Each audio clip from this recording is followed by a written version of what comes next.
मैं हूं खुशी लाल और आप देख रहे हैं न्यूज लाइन। दिन भर की खबरों को जानने से पहले नजर डालते हैं आज की सुर्खियों पर। झरिया गांधी रेल लाइन के समीप घर और दुकान में चोरों ने किया हाथ साफ। 2 लाख के जेवर समेत नकदी की चोरी। अज्ञात ट्रक ने मोटरसाइकिल सवार को मारी जोरदार टक्कर। मोटरसाइकिल सवार युवक की हुई घटनास्थल पर ही मृत्यु।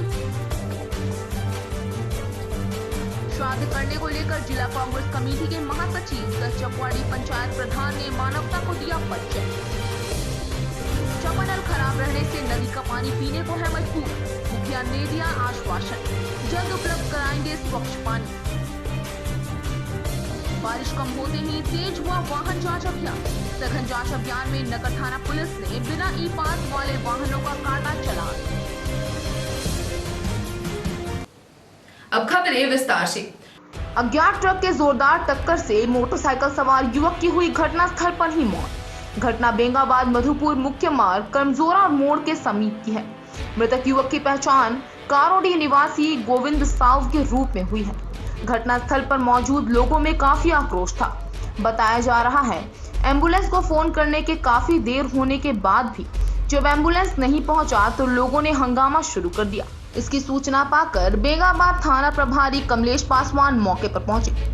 प्रखंड विकास पदाधिकारी मोहम्मद कयूम अंसारी ने लोगों को समझाकर शांत किया और शव को कब्जे में ले लिया।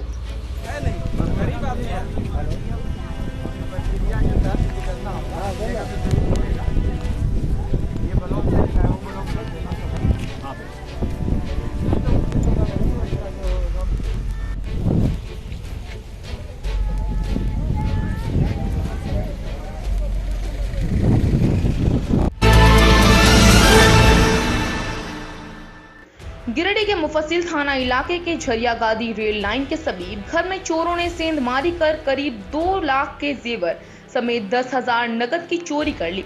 घर में चोरी की घटना को छत के दरवाजे को तोड़कर अंजाम दिया गया। भुक्तभोगी गृहस्वामी के अनुसार रेल लाइन के समीप ही उनका घर और दुकान दोनों है। दुकान से जहां 8,000 नकद की चोरी हुई है, वहीं दूसरी तरफ घर में 3 कमरे हैं, जिसमें से 2 कमरे में रखे अलमारी और ट्रंक बक्से में कीमती कपड़ों के साथ 2 लाख के जेवर की भी चोरी हो गई, जिसमें मंगलसूत्र, चेन, सोने की अंगूठी और पायल समेत कई जेवर शामिल हैं। जानकारी के अनुसार उज्जवल झा के बेटे पंकज गुरुवार की शाम दुकान और घर बंद कर शहर के करबला रोड स्थित अपने दूसरे घर सोने चला गया। पूरा परिवार ही इसी घर में सोया हुआ था, जबकि दूसरे दिन शुक्रवार की सुबह पंकज दुकान खोलने जब अपने नए घर पहुंचा तो देखा कि दुकान और घर में चोरी हो गई है और 2 कमरे का सारा सामान बिखरा पड़ा है। इसके बाद पंकज ने घटना की जानकारी अपने पिता को दी। घटना की जानकारी गृहस्वामी उज्जवल झा और उनके बेटे पंकज झा ने मुफस्सिल थाना पुलिस को दे दिया।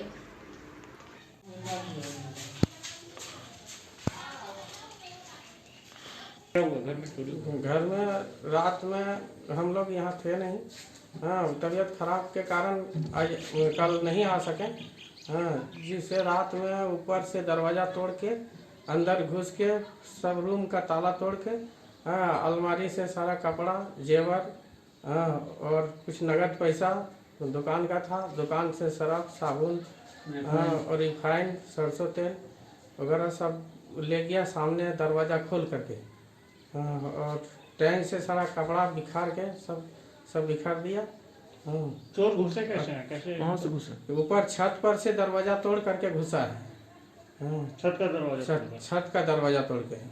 तो जानकारी कब मिला कि चोरी हुआ? हमको 6:30 बजे जब लड़का मेरा दुकान खोलने आया तो देखा बाहर दरवाजा खुला हुआ है और सब ताला टूटा हुआ है। क्या नाम है बेटे का? पंकज कुमार झा। अच्छा, सुबह बेटे आए तब पता चला कि हम दरवाजा खुला हुआ। तो आप लोग कहाँ गए? हम लोग सब पुराना मकान में थे। तबीयत खराब के कारण कल नहीं आ सके यहाँ सोने के लिए। ये नया मकान बना है? ये नया मकान। क्या क्या हुआ चोरी? चोरी में जेवर गहना गया हुआ है, तेल, रिफाइंड, साबुन। दुकान से कुछ दुकान का पैसा नगद कैश 5,000 लगभग। और बाकी सब तो सामान बिखार दिया है। पुलिस को जानकारी दी? पुलिस को जानकारी दिए हैं। वो बोले आवेदन देने के बाद जाएगा, तो आवेदन दिए हुए हैं, अभी तक आया नहीं है पुलिस। लगभग कितना का चोरी हुआ वो सब लेकर आपका? सब लेकर लगभग 2 से 2.5 लाख लगभग। क्या लगता है आपको? अब इसमें अब प्रशासन जो करे। आपको क्या लगता है चोरी? आपको जान रहे हैं क्या किसी को? जान तो नहीं रहे कि कौन ले गया है, क्या है नहीं है। हाँ। चावल का भूसा और डस्ट खाकर करीब 1.5 दर्जन गौवंश के हुए मौत से गुस्साए ग्रामीणों ने शुक्रवार को गिरिडीह के मुद्रा राइस मिल के समीप प्रदर्शन किया। ग्रामीणों की यह भीड़ शुक्रवार दोपहर औद्योगिक क्षेत्र के जटके के मांझी टोल से अचानक चाइना प्लांट स्थित मुद्रा राइस मिल के गेट के समीप पहुंच गई और फैक्ट्री को जाम कर दिया। इस दौरान प्रदर्शन में विजय मुर्मू, गोविंद हेम्ब्रम समेत कई ग्रामीण और महिलाएं शामिल थी। ग्रामीणों द्वारा मुद्रा राइस मिल फैक्ट्री जाम किए जाने की सूचना मिलने के बाद मुफस्सिल थाना प्रभारी विनय राम और एएसआई प्रदीप कुमार भी पुलिस जवान के साथ पहुंचे और ग्रामीणों को समझाया, लेकिन गेट जाम कर प्रदर्शन कर रहे ग्रामीण पुलिस की बात मानने को तैयार नहीं थे। ग्रामीणों का आरोप था कि मुद्रा राइस मिल से चावल की कुटाई के बाद उसे निकलने वाले डस्ट और भूसा को लापरवाही से बाहर फेंक दिया जाता है। इसी डस्ट और भूसे को खाने के बाद पिछले कुछ दिनों में दर्जन गौवंश की मौत हो चुकी है। इसमें गाय और बछड़े दोनों शामिल हैं। प्रदर्शन कर रहे ग्रामीण इस दौरान ट्रैक्टर में मरे हुए 2 गौवंश को लोड कर फैक्ट्री गेट के पास पहुंच गए थे। ग्रामीणों ने यह आरोप लगाया कि फैक्ट्री के बाहर भूसा फेंकने के कारण ही गौवंश और उनके बछड़े चरते चरते डस्ट और भूसी तक पहुंचते हैं और उसे खाने के बाद दम तोड़ रहे हैं। ग्रामीणों का आक्रोश देखकर थाना प्रभारी ने फैक्ट्री प्रबंधन से वार्ता किया और तत्काल ग्रामीणों को 40,000 का मुआवजा दिलाया। इसके बाद ग्रामीण की भीड़ वहां से हटी।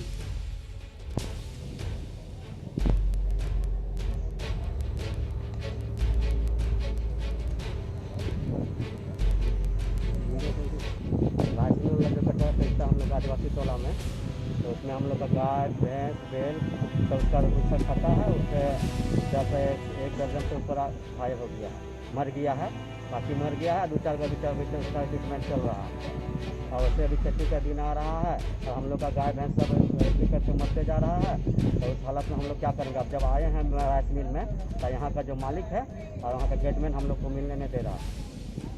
क्या कर रहा है लोग? इन लोग कुछ नहीं, अब बात नहीं हो पा रहा है। फ़ोन नंबर दिया है, फ़ोन कर रहे हैं तो रिसीव नहीं कर रहा है और अभी कुछ गेटमैन भी यहाँ से भाग गया, कुछ बातें नहीं हो पा रहा। कितना दिन से डस्ट फेंक रहा है? कम से कम हो गया 1 महीना से ऊपर से फेंक रहा है। दूसरा 4-5 बार हम लोग मना भी कर चुके हैं, लेकिन माना नहीं है। और यहाँ का लोकल है, वो सब यहाँ का लोकल लोग है, सिक्योरिटी का है, उन्हीं लोग यहाँ से निकालता है माल और वहाँ जाके हम लोग का में फेंकता है, पीछे तरफ भी और आगे बंगाल कोला रूट में भी है और ये बुढ़ियाडी जहाँ डानीडी वाला रूट में जाते हैं उसमें भी। तो आप लोग क्या सर कहेंगे प्रशासन से ये मांग करते हैं? प्रशासन हम लोग कहेंगे कि हम लोग का जो नुकसान हुआ है उसका भरपाई करे और जो हम लोग का डस्ट जो फेंका गया है हम लोग का बस्ती तरफ, तो सब वहाँ से उठा के अपन राइस मिल में वापस रखें, ताकि आने वाले पीढ़ी में हम लोग का जो गाय भैंस है उसको सुरक्षित रहे। वो ग्रामीणों का जानवर जो धान का भूसी होता है, जो एक तरह से है तो बीमार हो जाता है, मर जाता है। इस तरीके से ग्रामीणों में मिलाकर मुद्रा का समाधान कर दिया गया। कोई इशू नहीं है, सब कुछ ठीक है।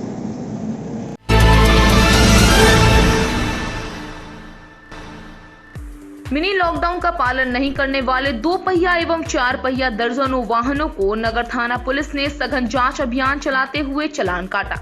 ज्ञात रहे कि यास तूफान से गुरुवार को गिरिडीह शहरी क्षेत्र सहित ग्रामीण क्षेत्रों में भी रुक रुक कर बारिश होने के कारण लोग घरों में ही रहे। बाजार और चौक चौराहों में सन्नाटा छाया रहा।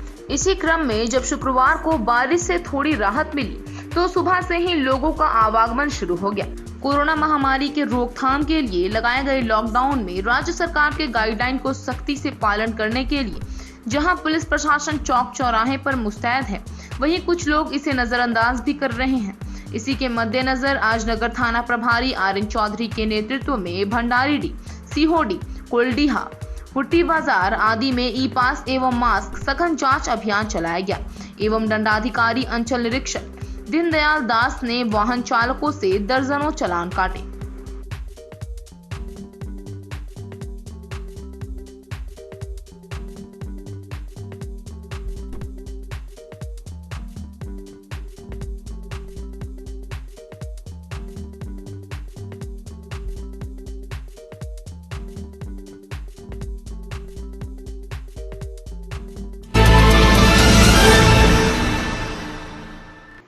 बेंगाबाद प्रखंड स्थित बड़कीटांड पंचायत के पेसराटांड गांव निवासी रघु टुड्डू के विगत दिनों निधन के पश्चात शुक्रवार को श्राद्ध क्रम के लिए जिला कांग्रेस कमेटी के महासचिव सह चपुआडी पंचायत प्रधान ने मानवता का परिचय देते हुए सूखा खाद्य सामग्री व चूड़ा पैकेट देकर गरीब परिवार को मदद पहुंचाया।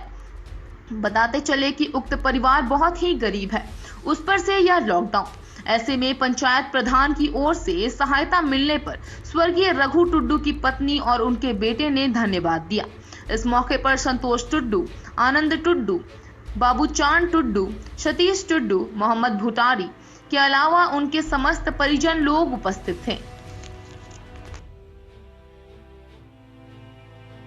आज बड़कीटांड पंचायत के पेसराटांड गांव में रघु टुड्डू का देहांत हो गया था, जो अत्यंत गरीब व्यक्ति था। उसका कमाव कोई वैसा नहीं है। हमको खबर मिला तो मैं उनको आज उनके श्राद्ध पर एक पेटी ले जाके चूड़ा उनको मदद किए और आश्वासन दिए कि आपका पेंशन वगैरह जो भी है वो बीडीओ साहब से मिल के और जो सरकारी लाभ मिलता है वो करवाएंगे। तीसरी प्रखंड अंतर्गत खटपोक पंचायत के पचरुखी आदिवासी टोला का चापानल खराब होने के कारण गांव के लोग पचरुखी दीवन जोत नदी का पानी पीने को मजबूर हैं। गांव की बूढ़ी बुजुर्ग महिला दासनी बास्के ने बताया कि करीब 1 वर्ष से चापानल खराब पड़ा हुआ है। वार्ड सदस्य द्वारा पीएचडी विभाग को खबर की गई थी, परंतु आज तक चापानल नहीं बना। ग्रामीणों ने बताया कि गांव से करीब आधा किलोमीटर दूर स्थित पचरुखी दीवन जोत नदी से पानी पीते हैं। वर्षा ऋतु में नदी के बहाव वाले पानी को लाकर पीना पड़ता है, जिस कारण बच्चे और बड़े को सर्दी खांसी बुखार हमेशा आता ही रहता था। कुछ दिनों से नदी के पानी को उबाल कर पी रहे हैं, जिससे बीमारी में कमी आई है। इस संबंध में पीएचडी विभाग के मिस्त्री इतवारी मंडल ने बताया उन्हें इसकी कोई जानकारी नहीं थी। अब वे इसकी जानकारी विभाग को देंगे और निर्देशानुसार कार्रवाई की जाएगी। खटपोक पंचायत के मुखिया मीना देवी ने कहा कि उन्हें इस संबंध में कोई जानकारी पूर्व में नहीं थी। उन्होंने कहा कि जल्द ही चापानल मरम्मत करवाकर लोगों को पीने का स्वच्छ पानी उपलब्ध कराएंगे। कब से खराब है चापाकल? ये चापाकल 1 साल से खराब है। तो यहाँ पे एक चापाकल भी नहीं है? एक अभी तो नहीं है, यही था जो खराब है 1 साल से। तो पानी कहाँ से पीते हैं आप लोग? पानी पीते हैं, कुआं है उधर आगे तरफ नदी तरह से। तो नदी के पार जाना पड़ता है? हाँ। अच्छा। आज का यह अंक आपको कैसा लगा? आप अपनी सुझाव व राय इस नंबर पर दे सकते हैं। साथ ही ताजा तरीन खबरों के लिए आप न्यूज़लैंड के वेबसाइट, फेसबुक, ट्विटर, पोर्टल व इंस्टाग्राम को फॉलो कर सकते हैं। अब दीजिए पूरी टीम को इजाजत। नमस्कार। हाय, आपके साथ मैं हूं शशि सिन्हा। न्यूजीलैंड के यूट्यूब चैनल को सब्सक्राइब करें, साथ ही बेल आइकन को दबाएं और जुड़े रहें न्यूजीलैंड के साथ।